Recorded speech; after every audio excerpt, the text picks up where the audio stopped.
his department, his students and all, he excused us and we were not able to bring that, but he did compensate for that by giving a wonderful presentation. I'm sure you all would have enjoyed it. Please give him a big hand.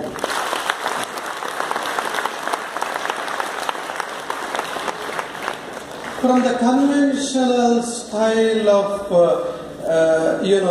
the way in which we organize, we are slightly deviating. We are, with permission from Chair Professor Dinesh. We have here Pratap Bangal. He is just in 11th standard, Delhi Public School. He is a science and engineering enthusiast who loves to get his hands dirty in the field of electronics and computer science. He is ever ready to do anything to bring about change in the society. He has been curious all his life and loves to open things up to explore the inner secrets.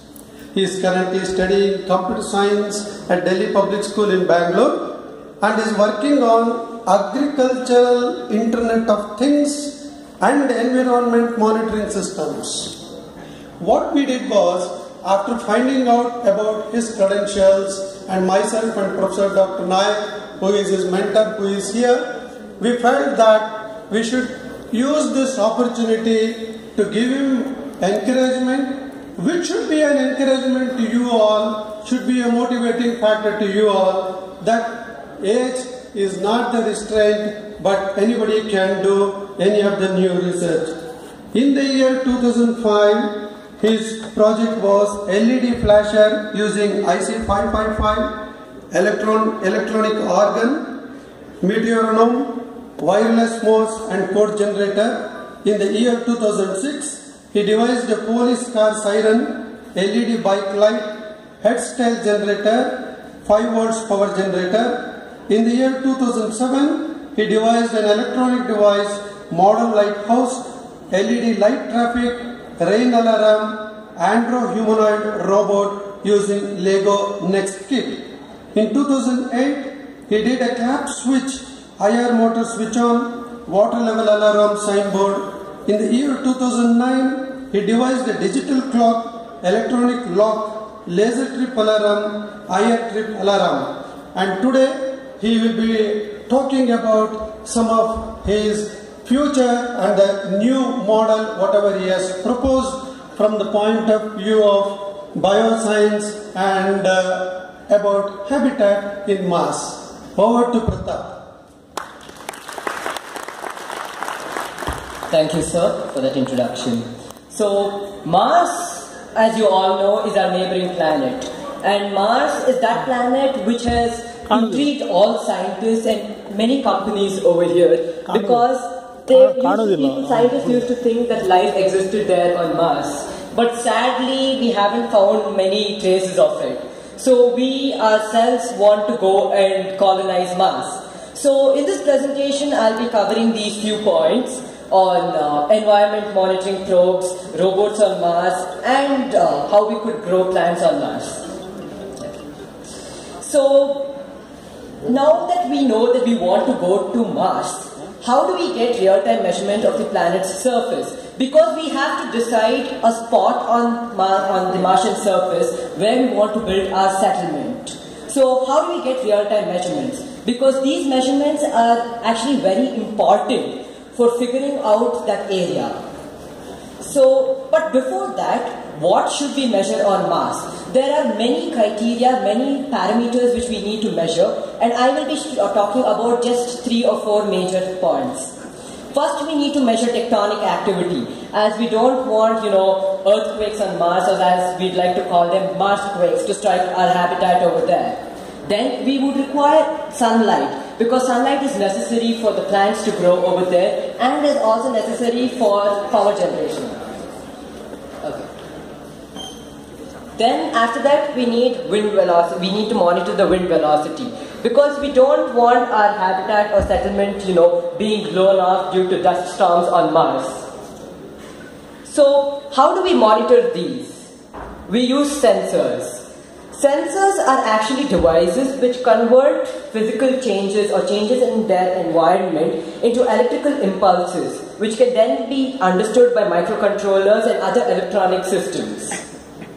So this was an environment monitoring system which I made. It is a solar powered device and has a microcontroller in it to monitor the surroundings. And then it acquires the data from the sensors and it has a mesh network. Basically, you have multiple modules of these connected together and then it connects to a central computer or a server which processes all this data. So, I'll just go through a few technical specifications of it. It has an Atmega 328 microcontroller, which is the widely used controller. For measuring the tectonic activity, we are using accelerometers. Because when the tectonic plates move, they start from zero, that is rest, and as they move, they create acceleration. So we are picking up this acceleration by the accelerometer. And then, as I said, we have to measure the light intensity. For this, we are using LDRs or light-dependent resistors. These are special resistors whose resistance changes based on light intensity. So by using this and detecting the change in resistance, we can calculate what is the light intensity. So this is actually a dashboard which I made, which is displaying the real-time information. So actually the device is not on Mars, this is just over here, and you can see the sunlight, the wind velocity. So as if you had observed over here, if the sunlight goes to green, that is a good sign, and if it is less than 50%, it turns red, which is a bad sign. So now that we have actually determined which spot on Mars we would want to build our settlement, we actually have to build it over there. So we can't build the settlement on Earth and just launch it over there because it's very difficult and it does not work out. So we have to build the settlement over there in space or on Mars. So how do we do that? It's very dangerous actually outer space to allow people to go and work over there. So as we saw earlier, the robotic hand. This is a robotic hand which I made 2-3 years ago. It mimics your hand movements so that astronauts or construction workers can utilize this robotic hand, need not go into the dangerous environment themselves, but yet build the settlement. So this robotic hand had a servo motor which was used to move the fingers, and then it had sensors on a cloud which I made to monitor our finger position. So the microcontroller on it would then translate the finger position into electrical impulses which the servo motors could understand, and then the motor would move accordingly. So as I said, this is a few technical specifications. It is real-time control and it is wireless because we can't have wires over there. So this was my current prototype and it was wireless of up to 100 meters. We're increasing the power of the transmitters and receivers, we can increase that. And it had plus or minus 1 degree of precision. This precision is actually required for assembling of things in outer space. So this is a short video of it in action. So as you can see, as I'm moving my hand over here, which is the glove, the robotic hand also is mimicking that movement. As you can see, its response also is pretty fast, but it has actually 20 milliseconds of delay, which is not a lot. So this was my robotic hand. So now that we have picked our spot and now we have built a settlement, we need to live over there. So for that, we require food, apart from water and oxygen. So how do we get food over there? We cannot, import food from Earth to Mars. So we need to have to grow plants over there to give us food. So how do we grow plants on Mars? So this is actually a still from Martian movie. So anyone seen that movie over here? Martian? Okay, nice to see that. So this is a still from that movie. So before we determine how we can grow plants over there, what are the essentials for plants? What exactly is required by plants to be grown over there? Plants require oxygen, carbon dioxide, sunlight, nutrients, water, and perfect pH of the soil or the medium in which they are grown. They also require humidity. So for monitoring all these parameters, we require sensors. So I'll just show you what sensors I have used.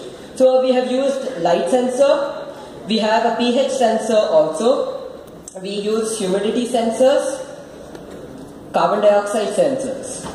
So this is a plant monitoring system which I built. It uses all these sensors to create a controlled environment to allow the plants to grow in. You can see the model is right here. This is the actual working model. So as you can see, it has an LDR, that is for measuring the light. It has temperature and humidity sensors. Additionally, it also has an ultrasonic sensor to monitor the growth of the plant. And it also has LEDs to compensate for the light. So, how does the system work? How does it know how much light, how much it has to allow?